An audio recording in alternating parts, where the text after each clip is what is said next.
Naši stare starši so pozvali vojno, nas so pozvali, da ostanemo doma in sedimo na kavču. Ali so potrebne zaloge hrane v času teh izrednih razmer, kaj potrebujemo doma, kako ravnamo z dobrinami, kot so hrana, toaletni pripomočki, denar, in kaj naredimo, če nam česa zmanjka. Najpomembnejše, kar potrebujemo v času izrednih razmer, v času miru, ne vojne, je znanje. Znanje o tem, s čim se soočamo, kako si pomagamo sami, kako pomagamo drugim na varen način in kaj potrebujemo za to. Z znanjem ne bo panike, ne bo brezglavega tekanja okrog in praznjenja lekarn, trgovin, sovraštva do sočloveka. Sebe bomo z znanjem tudi lažje zaščitili. Preberite zato uradne, strokovne strani, strokovna navodila, upoštevajte ta navodila, upoštevajte navodila civilne zaščite in medicinskega osebja, ne pa brati v tem času raznih teorij zarot na socialnih medijih, predvsem, ki samo širijo občutek nemoči. V času, ko je razglašena epidemija ali pa pandemija, poostrite osebno higieno. Najprej umivajte roke z milom. Ne hiteti, umivajte dolgo in pravilno, bom prilepila slikico. Veliko ljudi ima zalogo razkužil za roke doma v tem času. Problem razkužil je, da prvič niso vsa na bazi alkohola in drugič, da si ne znamo pravilno razkužiti rok. Če niso na bazi alkohola, niso dovolj učinkovita. Če si pa ne znamo razkužiti rok, se pa 100% zanašamo na to, da so roke razkužene, tudi če naredimo samo takole. In potem s temi rokami prijemamo domače, prijemamo hrano in nosimo usta, roke so pa v resnici še umazane. Boljše je roke dobro umiti, kot slabo razkužiti. Bomo malo ponovili. Moje roke so brez zapestnic pa brez nakita. Tole se medicinske sestre že tako držimo.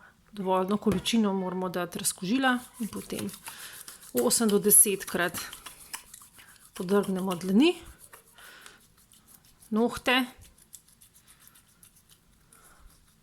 Pazimo, da je ves čas še dovolj takole mokro, da imamo dovolj razkužila, palce. Najbolj nerazkuženi deli so po navadi tukaj.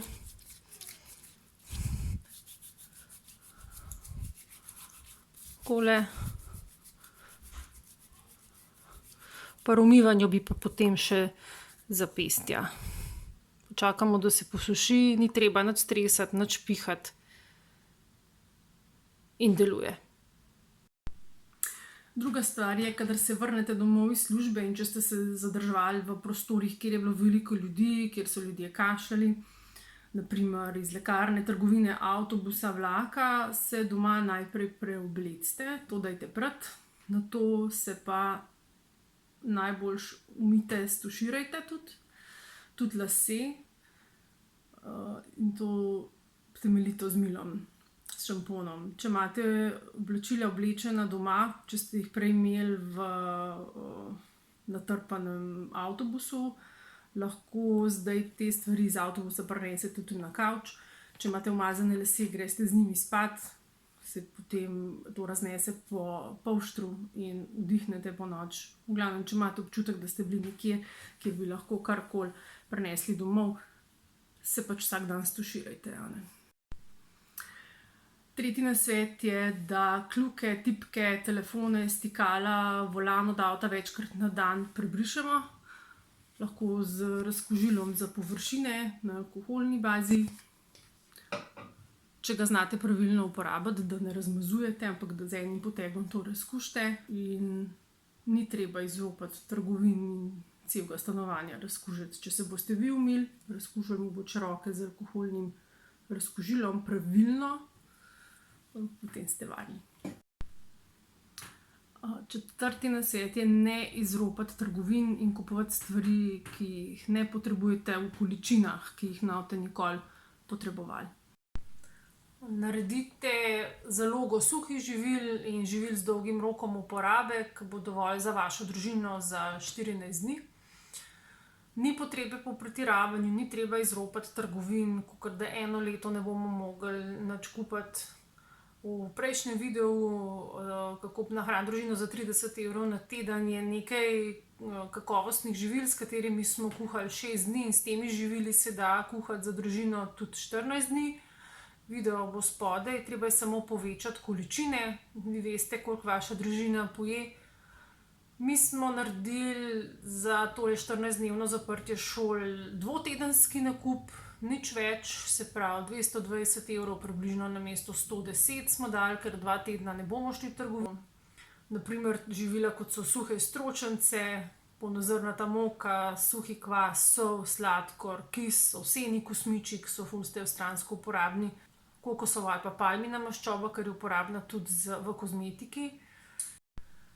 Kava, kakav, sadni sirup za razredčiti namesto sokov, kakšni trdi bomboni za posladkati, mogoče konzervirane ribe in čuni, sardine, tuno v olju, če jo jeste, pa mogoče mleko v prahu, če rabite mleko, kakšno suho sadje.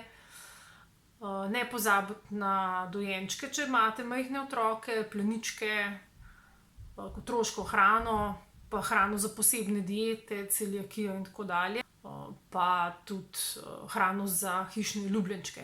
Če imate zmrzovalno skrinjo, lahko date noter tudi kakšno vrečko zamrznjene špinače, borovnic, graha, brokolija, korenja, predvsem zelene zelenjave. Meso, lepo se zamrzne tudi nariban sir, kakšen masten jogurt ali pa kisla smetana. In pa celo jajca, samo če so razbita, brez lupine. In pa seveda oreščki. Higienske potrebščine racionalizirajte, kaj je res nujno. Veliko čistil za dom in zase lahko naredimo tudi sami, če nam zmanjka kupljenih, zato ni treba pretiravati. Naprimer deodorant iz kokosove maščobe in sode bikarbone in eteričnega olja. Lahko naredite detergent za perilo iz trdega mila, sode bikarbone in dišave po želji, imate link spodaj. Za mehčalec lahko uporabite alkoholni kis, dodate v predal za mehčalec. Čistilo za površine lahko naredite z razredčenim alkoholnim kisom, odmašite odtoke s sodo bikarbono in alkoholnim kisom. Potem recimo čistiti pečico je dobra soda, pa malo z vode zmešati, da se naredi pasta in se s tisto spolira, odlična zadeva. Namesto papirnatih brisačk uporabljajte pralne krpe. Potem lahko, recimo, če vam mleka zmanjka, naredite iz ovsenih kosmičev mleko, namočite čez noč in potem precedite. Potem lahko namesto higienskih vložkov uporabljate menstrualno skodelico, ki je silikonska in se razkuži in traja lahko 1 leto. Pred njo je treba zamenjati, ali pa kakšne pralne plenice za otroke, pralne vložke tudi iz blaga. Potem pa lahko tudi veliko jedi, ki so enostavne, polnovredne in okusne, naredimo sami. Naprimer čokolešnik iz kosmičev in kakava, stepeno smetano iz čičerikine vode iz konzerve, sladoled iz zmrznjenih banan in kakava, kis iz jabolčnih olupkov, sami spečemo kruh, piškote. Veliko enostavnih receptov je med mojimi tedenskimi jedilniki.